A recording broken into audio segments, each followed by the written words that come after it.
Hello, everyone. My guest today is Billy Bosworth. He is responsible for strategy, growth, and day-to-day operations at DataStax. He's got 20 years of experience in the database industry and roles ranging from DBA to senior executive. Before DataStax, he spent 6 years at Quest Software, which many of you are familiar with. Under his leadership, the industry-leading Quest database business grew from supporting traditional relational databases to a portfolio that now includes tools for the cloud and many other scenarios and situations. Prior to Quest, Billy led product teams for Embarcadero Technologies database productivity solutions, and he serves as the director of Tableau Software. He holds a Bachelor of Science in Computer Science from the University of Louisville. Billy, are you ready to take us to the top? I am. Thank you for that great introduction. You bet. Am I hired? You're on. All right. You're on the team. I'd be fired in about 2 seconds. I'm a horrible employee. We talked earlier, so you go from football coach to databases to now DataStax. You raised over $190 million. Take me to the story. The company was launched. You were not a founder. You said you joined when they were 20. Walk me through that story, and then let's hear about DataStax and what you do. Yeah, at Quest Software, where I ran the database business, we could see that the trend of the relational model was starting to flatten, and we saw this new class of databases start to emerge. Many of them were around this open source technology. Ours was founded in a technology called Apache Cassandra. I partnered with the company when they had just formed, and I got to know them over the next 10 months, at which point they asked me to join as CEO. So I knew these guys from the day they started the company, and then I joined the company. Because you were a customer at Quest. A partner. So we were doing was we were a ecosystem player. So what we would do is look for the new technologies that we would build tools to then support. Okay. Now, dive into that. How'd they ask you? Was this an email? What was the subject line? Or was it a phone call? How'd that work? They were in Austin, and I was living in Dallas. And so it was a nice, easy drive down there, and got to know them and the team. And as we started talking about how we might be able to help them with tooling and such, it just naturally led to conversations about the market and where are you guys going and how are you developing. And they had a technical founder and a semi-technical founder who was doing the CEO work. And it was the Matt Feil, who was the semi-technical founder, who came and said, I think I could learn all this stuff, but I'm not sure I should learn it as fast as I could, which would be best for the company. And so I think you would be a great fit if you were interested. And the rest is history. Were they seducing you, or were you secretly seducing them? I think it was a mutual love affair. It was a mutual seduction. Liked each other. It was. We really liked each other from the start. And I tell you, for a founder to give up the CEO title is a non-trivial event. That is a very, very mature move by Matt. And Matt stayed with the company for like another 6 years. He was with us for a long time, just moved on last year. What year, by the way, this would have been 2011 when you joined? That's correct. May of 2011. Okay. And, without getting into too much detail here, cap table wise, how'd they actually structure that? I imagine they give you a big chunk. They were early. They were pre-funding, right? Were they pre-revenue? Pre-revenue, but not pre-funding. So they had just raised the Series A. I came in, my first assignment was actually to go raise the Series B, which was tough because we were still coming out of the nuclear winter. And it was in 2011, still not a great fundraising environment. So we put significant effort into raising the Series B, and then the subsequent rounds got easier after that. Yep. And then total today, you've raised about $190 million. Is that accurate? That's right. Through Series E, as in Echo. Yeah. Yep. So through those 5 rounds of funding, we've raised almost $200 million. Okay. We'll jump more into that in a second, but I want to take a step back. Tell us about the product. What does DataStax do, and what's the business model? Is it pure play SaaS, or is it pay as you go based off usage? Yeah, so DataStax is a leader in data management for cloud applications, which we'll talk about have a whole different kind of scale and set of requirements for the database. The way we make money is we sell our flagship product, DataStax Enterprise, on an annual subscription basis. And you can consume that either as a service, where we have a managed service that we'll do for you, or you can consume it where you manage it, and you may decide to run it in the cloud, or you may decide to run it on-prem. But we have about 60 to 70% of our workloads are already being run in the cloud, either with us managing it or our customers managing it. And generally, the ACV on these, on average, are what? Are we talking a 10 grand, 100 grand, a million, 10 million? Closer to the 100 grand. We service enterprises, and we stay very focused on enterprise class problems and enterprise class customers. That's fair. Walk me through the story in terms of customer acquisition. So if my business listeners are going, I always find it difficult to sell to the CTO. CTOs listening are saying, oh, it's so easy because we speak the same language. Who are you selling to in organizations, and what's your acquisition strategy? That's actually a fabulous question because it's a little bit of a surprise to a lot of people. But many of our entry points inside of organizations do not start with the centralized technology teams. They actually start with a line of business. And the lines of business are the ones who are tasked with moving very fast to either gain market share or stop the erosion of market share. They have to move quickly. And so often they will come directly to us. And then eventually, after 2 or 3 projects, we make our way into the centralized team. Interesting. Interesting. So it's a land and expand approach. Okay. So how does that first person inside one of these lines, these teams that represent one of these lines, how do they find you? Our primary persona with whom we engage is a role called a data architect. And this is the person who's responsible for fitting together the entire data strategy of a set of applications or a given application. And that person generally knows right now, I think that among sober-minded people in the industry, there's a very good agreement that Cassandra, which is our core technology, is the de facto scalable industrial grade performance database. And so they kind of know that to begin with. And then because we are the company who essentially built Cassandra, if you look at the amount of contributions we gave to open source and all the marketing we did, then it's a very natural path to us. What are you paying to acquire these data architects as a customer? What's your CAC on average, would you say? We don't reveal CAC in that manner, but I can tell you that it's a combination of a couple things. So one is the open source trail, which, by the way, you can't really draw a direct monetary line to, because the whole point of open source is a lot of times it's all about come and get things without having a direct connection. So in other words, you don't want to be pestered, Nathan. You want to be an open source person. You want to be anonymous. You want to go grab the open source code. And then you find us through many things that we do on our training, like DataStax has a site called DataStax Academy, which provides free world-class training. Mm-hmm. Many people find us through that as an example. So you can't really measure the CAC directly in that way, but we also have a direct sales force who also goes after direct enterprise accounts as well. So it's a combination of the two. Tell me about the sales force. What's your total team size today, and how many are on the sales team? We have in the company north of 450 people. About half of those roughly are in product and engineering, and about half of those are in the sales and marketing organization. We blend those two together. And then, some remainder of 10% or so is in the G&A team. So that's our general breakdown. We have pretty standard model of enterprise sales manager. We teamed up with a SC, teamed up after the fact with a customer success team. So there's a whole value chain along that whole customer journey. When I speak with CEOs that have done more, or they're doing, more than 100 million in ARR, they typically talk about metrics a little differently than somebody at the 50 million or even 5 million range. When you look at what you like to optimize your payback period for, that's maybe a better question than CAC. How quickly do you like to keep your money velocity coming back to you? Yeah, so it's all about how fast we can get those first projects to success. To give you an idea of our size, by the way, our revenues exceed 100 million in ARR. We have over 75% gross margin, so we're very much a software company. We have a very, very clear and close line of sight to cash flow positive, so our cash is kind of in our control. What does that? Nice. Hey, what does that mean? Can you quantify that? What do you mean in your control or close to it? It means that we have no need to raise more money. So we have a complete control over our future in terms of whatever we want to do next in terms of timing, whether that's, I always get asked, you're going to ask me at some point, are you going public? When are you going public? Wait, Billy, come on, let me do it. Billy, I have a big question for you. When are you filing to go public? Shocking. I've never heard that one. And I'm sure you've never heard the answer. We don't talk about those kind of things. We don't reveal those futures. But what I can tell you is, because our cash is in our control, then that creates a ton of optionality for us. We don't have to worry about racing to markets to get money. But what that does mean is we're also very efficient in the way that we look at our unit economics around our accounts. And so for us, this is partly why we focus so much on enterprise. Number one, the use cases lend themselves much better to our technology in big, hairy problems in enterprises.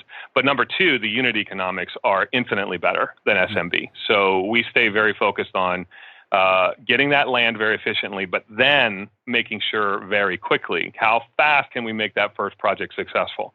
What we find is once that first project is successful, the expansions happen much, much faster. Now, the inverse of that is true as well. If we don't get that first project right, it can really retard the progress on expansion because this is still new, Nathan. A lot of these technologies are still new. There's a lot of eyeballs in the company, in the customer company, that are waiting to look at that first project to say, should we double down on that or should we stay away a little longer? Yep. Sub 12 months in terms of payback. Is that fair?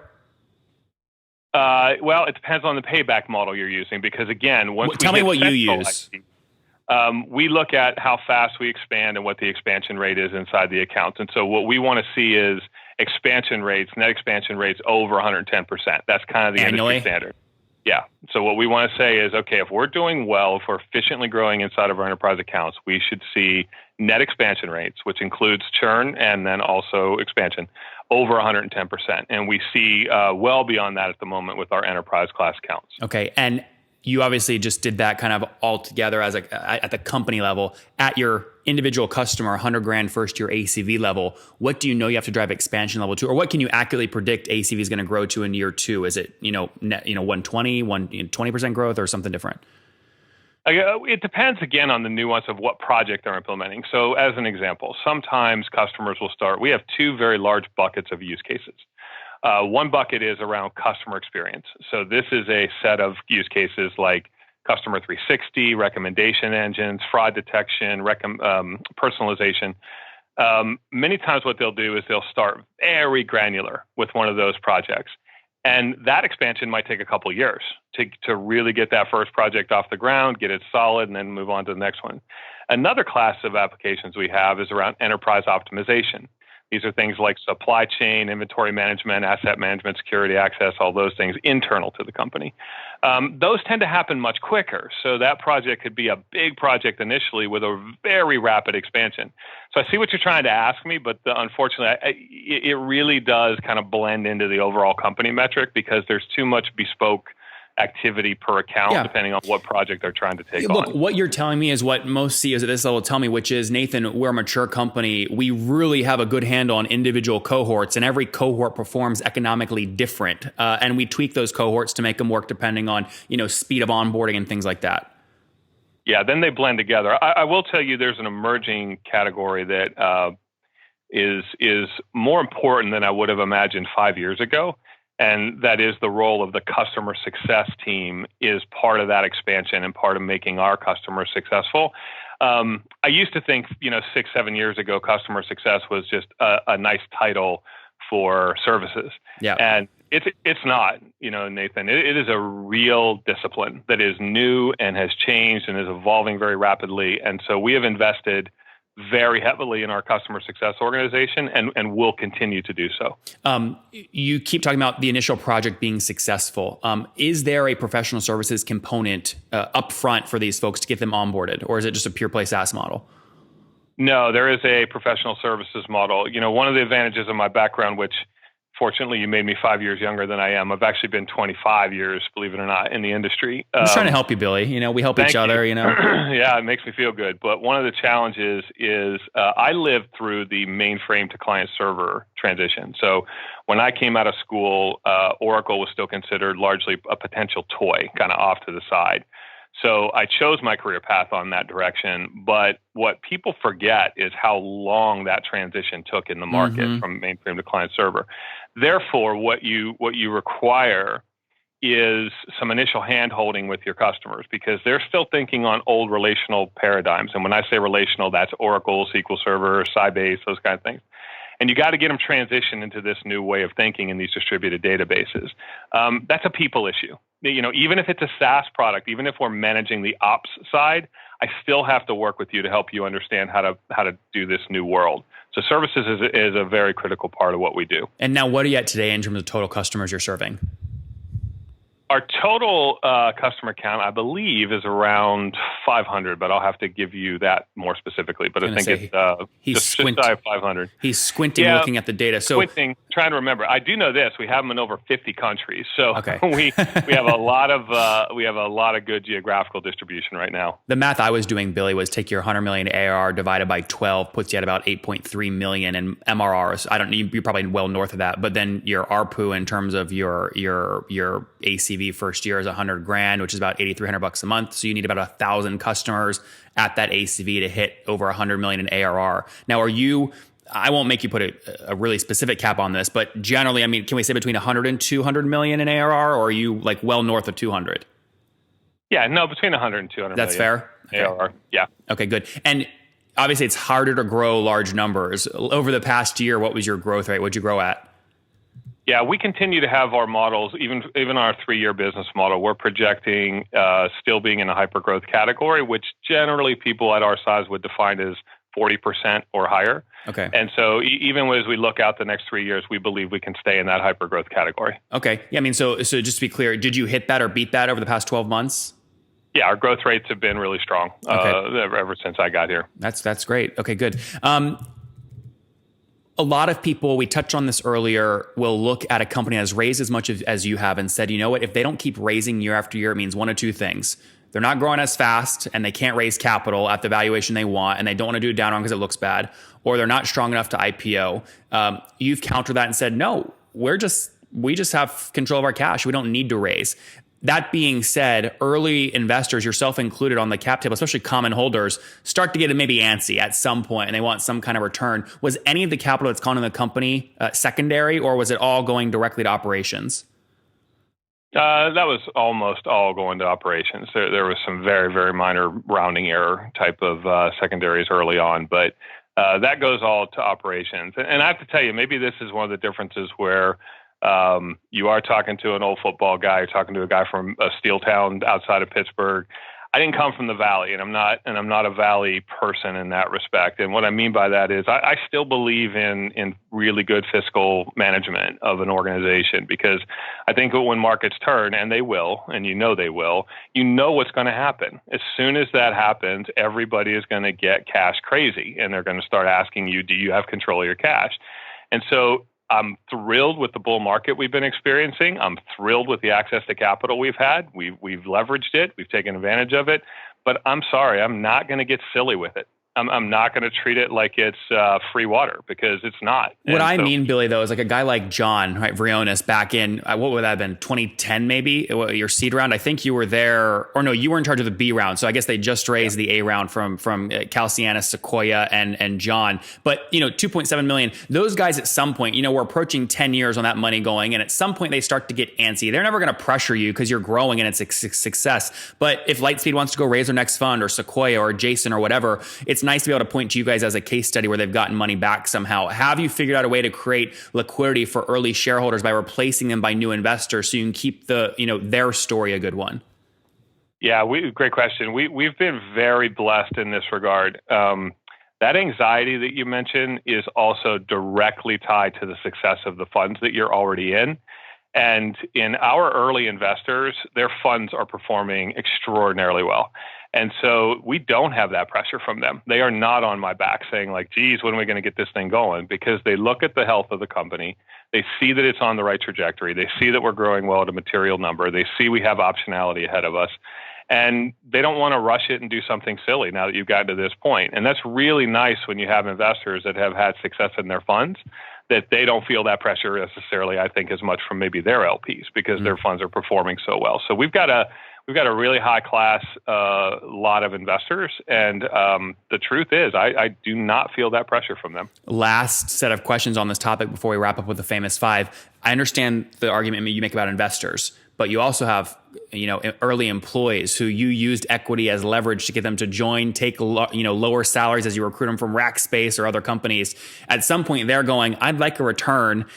I don't think Billy's going to IPO because they just raised $109 million. That basically was an IPO in terms of cash. And they're wondering, when am I ever going to actually have these things be worth anything? When can I get liquidity? If those questions come up, and maybe they don't get asked, but they're being thought, how do you address them?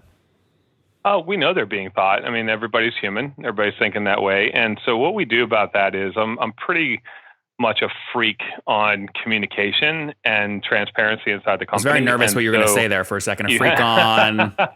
You have to really be maniacal about communicating the vision and communicating the company's progress. And if you don't do that, then you do have employees who are very nervous about the future. And did I make the right bet? Am I in the right company?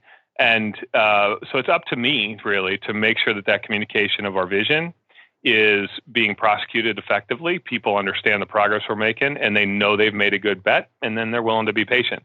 If they ever feel like things are too ambiguous or vague or they don't see where we're going, that's where you're going to get people that are going to get squirrely.